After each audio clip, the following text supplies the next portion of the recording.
Hey yo, what's up everybody? Wuthering Waves Chapter 2 Act 4. Man, it was a beautiful story. The storytelling was ahead of the curve, so much so that most folks probably didn't catch anything was off. That's how smooth it was. I bet like 98% of people just vibe with it, no questions asked. But if you watched my Act 4 recap, you know I've been side-eyeing something. And yeah, this one, it's a big one. And it affects a huge part of the whole Renacita backstory. The problem?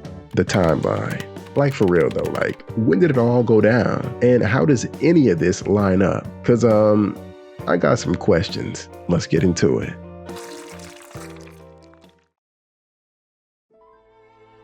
Alright, so here's where things start to get a little bit crazy. It all goes down in this scene right here, where Contella says that this is the spot where the second dark tide popped off. Like right in the middle of Cardi's coronation. The moment she got crowned as Blessed Maiden, boom, chaos. Then the seminary just straight up takes off into the sky, carrying with it the dark tide and her in it. Shortly after, the whole thing calms down. And later on in the story, Cardi repeats those same story beats. Why is that significant? And why is this information a problem? Well, let's run it back and start asking questions. And after these questions, we'll talk about how some of these plot points and timeline issues could potentially be fixed later on. First off, question 1. When did Cardi preside over the carnival? Way back in Chapter 2, Act 3, we got this scene with Laureate Bartolino, aka Balloon Grandpa, and he told us how the carnival just hit different when the maiden was in charge. He said it slowly got stricter as the Primus took over, but if the second dark tide and the exodus of the seminary happened the same day Cardi was crowned as Blessed Maiden, when did she even have a chance to preside over the carnival? As soon as she gained any type of authority, she was whisked away into the sky. Question 2. Why does Contella seem to be lacking knowledge here? Right after she gives us the rundown of what happened, she doesn't seem to know what happened to the dark tide. She doesn't know if it was Cardi that ended it or if it was the Sentinel. This is information she should know. Contella was selected by the Sentinel. She resonated with it, and then upon her second awakening, she gave the power back to the Sentinel, which the Sentinel used to be able to secure dominance and, through fleur-de-lis, defeat the Threnodian. While Contella may not know every single detail about this, I feel like Contella should know way more than the impression she's giving off right here. Like, when Cardi recognized Turban, saying it was a sword with the Sentinel seal power, Contella was quick to point out she shouldn't even have this knowledge. Throughout the story, Contella maintains an air of confidence and she's always giving knowing expressions. And the final bombshell as to why she should know is because later on in the story, she gives a total play-by-play of what happened in the past to Cardi. And this play-by-play goes all the way up into this point. Question 3. When was the dark tide abated? Contella is around the same age as Cardi, so she was still fairly young when the second dark tide kicked off. She tells us that this happened when she was still an ordinary girl. She peeped the seminary take off into the sky, so when did she have a chance to resonate with Turban? She tells us she later resonated with Turban, but when? Then she tells us this. But in truth, the dark tide that should have spread across Renacita vanished along with it. It is referring to the seminary. Now, we know that Cardi's coronation and the dark tide kicked off at the same time. Did the dark tide also end the same day too? While it may not have ended the same day, the way Contella describes it, it kind of sounds like it does. And if that's so, that's even less time to resonate with Turban. When she says she later resonated, was it later that day, a week later, years later? And I ask this because all of this leads to the next question. But before we get there, there's something else that makes this conversation on Turban even more curious. We don't know exactly when the first dark tide occurred, but it was a long time ago. Sometime after the first dark tide was defeated, the Phasaelius received Turban from Napoli II. The Phasaelius created a tradition of attempting to resonate with it ever since. This makes sense until you realize the need for this plan and for the Sentinel Resonator didn't come about until about 20 or 30 years ago, roughly the same age as Contella, who was roughly the same age as Fleur-de-Lis, which is the true age of Cardi. The Sentinel didn't need a resonator until the Threnodian obtained a resonator, basically until Cardi was born, because prior to this, the Sentinel was in its learn by assimilation and planning stage when it came to battling the Threnodian. So when and why did Napoli give the Phasaelius a sword sealed with the Sentinel's power oh so long ago? Because if this tradition lasted generations, then that would be long before the birth of Contella or Fleur-de-Lis. Question 4.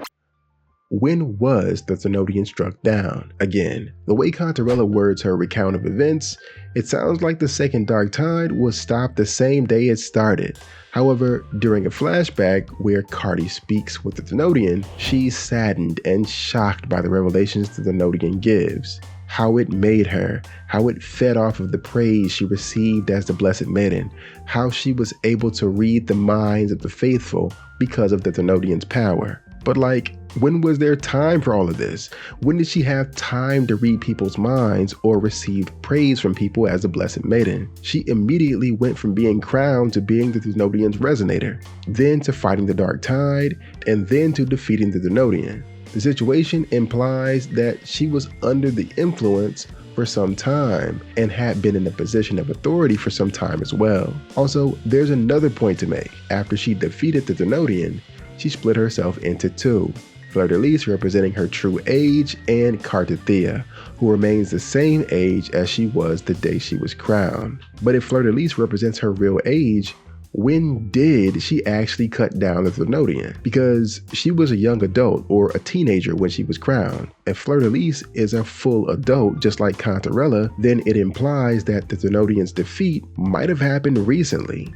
Question 5. How far back does the story go?